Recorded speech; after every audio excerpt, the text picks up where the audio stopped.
들어주세요. 시청자 여러분 안녕하십니까? 2월 2일 비즈니스투데이 김효미입니다. 준비한 첫 번째 소식 전해드리겠습니다. 오는 4월 서울시장 보궐선거에서 나경원 전 의원과 오세훈 전 서울시장의 국민의힘, 안철수 대표의 국민의당, 금태섭 무소속 후보가 범야권 단일화 없이 출마하면 어떠한 경우에도 더불어민주당 예비후보인 박영선 전 장관에게 패배한다는 여론조사가 나왔습니다. 뉴데일리가 국민리서치그룹에 의뢰해 서울에 거주하는 만 18세 이상 남녀 1000명에게 서울시장 후보 지지도를 조사한 결과 야권 단일화 없이 더불어민주당과 국민의힘, 국민의당, 열린민주당 후보 4명이 표대결을 펼치는 경우 민주당 후보가 당선되는 것으로 나타났습니다. 후보별로 보면 박영선 전 장관과 나경원 전 의원, 안철수 대표, 김진애 열린민주당 의원 4자 대결의 경우 박 전 장관이 39.8%로 1위를 차지했습니다. 산업통상자원부 직원들이 북한 원전건설 문건 자료를 만들어 논란이 일고 있는 가운데 산하기관인 한국가스공사도 북한의 에너지 현황 및 천연가스 사업 협력 방안 연구보고서를 만든 것으로 확인됐습니다. 이일 윤영석 국민의힘 의원에 따르면 가스공사는 2018년 7월 산학협력단에 연구 용역을 의뢰해 같은 해 12월 국민대 산학협력단으로부터 북한의 에너지 현황 및 천연가스 사업 협력 방안 연구 보고서를 제출받았습니다. 보고서는 북한 내 신규 발전소의 전원별 장단점을 분석하면서 원자력의 장점으로는 연료비 절감, 낮은 운영 비용, 남북 방사능 폐기물 공동 관리 가능 등을 꼽았습니다.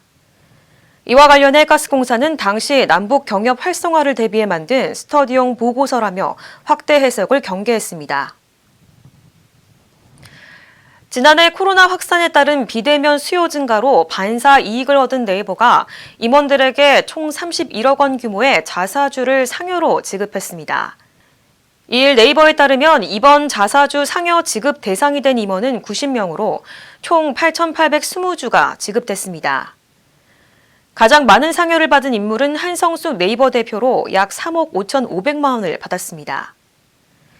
한편 지난달 28일 네이버는 지난해 연결 기준 매출 5조 3,041억 원, 영업이익이 1조 2,153억 원을 각각 기록했다고 밝혔습니다. 현대차그룹은 설을 앞두고 협력사의 자금 부담 완화를 위해 납품대금 1조 8,767억 원을 설 연휴 전까지 지급할 계획이라고 밝혔습니다. 납품대금 조기 지급은 현대차를 비롯한 6개 계열사에 납품하는 3천여 개 협력사가 대상으로 협력사들은 예정된 지급일보다 최대 10일 일찍 대금을 받을 수 있습니다. 이에 더해 현대차그룹은 1차 협력사들도 설 이전에 2, 3차 협력사들의 납품 대금을 앞당겨 지급할 수 있도록 유도해 대금 조기 지급의 효과가 확산될 수 있도록 할 방침입니다. 현대차그룹 관계자는 자금이 2, 3차 협력사들에도 골고루 돌아갈 수 있도록 해 코로나로 힘든 상황 속에서 협력사 임직원들이 따뜻한 설 명절을 보낼 수 있도록 노력할 것이라고 말했습니다. 기아는 냉장물류 스타트업 에스랩 아시아와 목적 기반 모빌리티 실증 사업 업무 협약을 체결했다고 이일 밝혔습니다. 이번 협약은 이커머스 시장 대응을 위해 도심 내 라스트마일 물류 서비스에 최적화된 차세대 모델 개발을 강화하고 실제 서비스 운영을 통해 사업 고도화를 추진하기 위해 진행됐습니다. 에스랩 아시아는 신선 제품 배송 박스 제조와 운송 서비스를 제공하는 스타트업으로 신선 제품을 국내 및 동남아시아 지역으로 판매하고 유통하는 물류망을 구축하고 있습니다. 기아 관계자는 이번 협약을 통해 다양한 모빌리티 솔루션으로 새로운 가치를 제공하는 협업 파트너로서 이미지를 각인시킬 것이라고 밝혔습니다. 현대모비스가 지난해 국내에서 출원한 특허가 2,100여 건을 넘어선 것으로 나타났습니다. 이는 2018년과 2019년 대비 각각 3.2배, 1.8배 증가한 실적으로 현대모비스는 미래차 핵심 기술에 대한 주도권 선점을 위해 역량을 집중한 결과라고 설명했습니다. 이번에 선정된 특허는 커튼 에어백 폴딩 기술과 차량용 오디오 신호 조절 전기 회로 시스템 등 총 46건으로 대부분 현대모비스의 핵심 부품 관련 특허들입니다. 현대모비스 정수경 부사장은 앞으로도 직원들의 발명 의욕을 고취시키기 위한 회사 차원의 지원과 노력을 아끼지 않을 것이라고 말했습니다. LG전자가 소프트웨어 전문가들을 적극 키우며 디지털 전환에 속도를 내고 있습니다. LG전자가 현재까지 선발한 소프트웨어 전문가는 모두 500명 이상으로 LG전자는 소프트웨어 전문가 인증 프로그램을 더욱 고도화해 2023년까지 소프트웨어 전문가를 2배 수준으로 늘릴 계획입니다. 이를 위해 미국 서던 캘리포니아 대학교, 뉴욕 대학교 등 세계적인 대학들과 파트너십을 추가로 맺을 예정입니다. 박일평 LG전자 사장은 미래 성장 동력의 핵심인 소프트웨어 분야에서 탁월한 능력을 갖춘 전문가를 양성해 고객 가치를 높이는 데 더욱 집중할 것이라고 설명했습니다.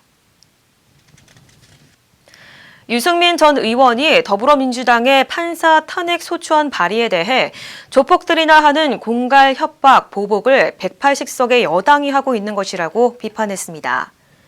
유 전 의원은 이일 밤 페이스북을 통해 최근 문재인 정권 인사들의 불법 행위에 대한 법원의 유죄 판결이 잇따르자 초조해진 민주당은 법관 탄핵 협박을 서슴지 않았다며 협박을 행동으로 옮긴 것은 자신들에게 불리한 판결을 하는 법관들을 정말 탄핵할 수 있다는 180석의 힘을 보여주는 것이라고 밝혔습니다. 유 전 의원은 삼권 분립이 무너지고 있는데 사법부 수장인 김병수 대법원장은 도대체 어디 숨어 있느냐며 이런 상황에서 사법부의 권위와 독립을 지키기 위해 말 한마디 못하는 대법원장이 너무나 한심스럽고 부끄럽다고 지적했습니다. 더불어민주당 일부 의원들이 이를 김종인 국민의힘 비상대책위원장이 언급한 한일 해저터널에 대해 친일 공세를 편 가운데 과거 김대중 전 대통령과 노무현 전 대통령도 한일 해저터널의 필요성을 언급한 것으로 드러났습니다. 최인호 민주당 수석 대변인은 이를 국민의힘의 한일 해저터널 공약과 관련 일본의 팽창적 외교 정책과 대륙 진출 야심에 이용될 수 있다며 한일 간 정치 외교 역사 문제가 해결되지 않은 상태에서 느닷없는 선거용 해저터널을 주장하는 것에 국민이 공감하기 어려울 것이라고 비판했습니다.